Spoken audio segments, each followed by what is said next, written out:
கும்பகோணம் அருகே திருவிடைமருதூர் தாலுகா திருநாகேஸ்வரம் நாகநாத சுவாமி திருக்கோவிலில் விநாயகர், பிரம்மன், இந்திரன், சூரியன், சந்திரன் ஆகிய தேவர்களும், மார்க்கண்டேயர், கௌதமர் உள்ளிட்ட முனிவர்களும், நலன், பாண்டவர், சந்திரசேனன், சம்புமாலை உள்ளிட்ட மன்னர்களும் வழிபட்டு பேறு பெற்ற தலமுமாகும்.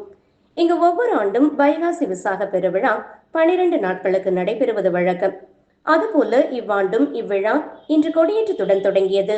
முன்னதாக விநாயகர் பெருமான், வள்ளி தேவசேனா சமேத சுப்பிரமணியர், உற்சவர் நாகநாத சுவாமி, கிரி குஜாம்பிகை, சண்டிகேஸ்வரர் என பஞ்சமூர்த்திகளும் அஸ்திர தேவருடன் கொடிமரம் அருகே எழுந்தருள, கொடிமரத்திற்கும் மாப்பொடி, திரவிய பொடி, மஞ்சள் பொடி, தேன், பால், தயிர், சந்தனம் உள்ளிட்ட நறுமண பொருட்களை கொண்டு விசேஷ அபிஷேகம் செய்விக்கப்பட்ட பிறகு நாதஸ்வர மேளதாளம் முழங்க சிவாச்சாரியார்கள் மற்றும் வேத விற்பனர்கள் வேத மந்திரங்களை ஜபிக்க நந்தியம் பெருமான் உருவம் வரையப்பட்ட திருக்கொடி கொடிமரத்தில் ஏற்றி வைக்கப்பட்டு உற்சவர் சுவாமிகளுக்கும் கொடிமரத்திற்கும் சிறப்பு பூஜைகள் செய்து உதிரி மலர்களால் அர்ச்சனைகள் செய்த பிறகு கோபுர ஆரத்தியும் பஞ்ச ஆரத்தியும் செய்யப்பட்டது.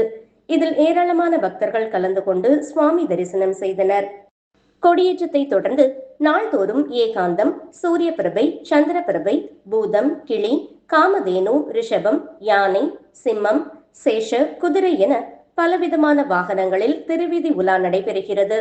பிரம்மோற்சவத்தின் முக்கிய நிகழ்ச்சியாக 7ஆம் நாளான 6ஆம் தேதி வெள்ளிக்கிழமை மாலை திருக்கல்யாண வைபவமும், 9ஆம் நாளான 8ஆம் தேதி மாலை புஷ்ப மஞ்சம், 10ஆம் நாளான 9ஆம் தேதி திங்கட்கிழமை சூரிய புஷ்கரணியில் உற்சவர் சுவாமிகள் எழுந்தருள வைகாசி விசாக தீர்த்தவாரி நடைபெறுகிறது.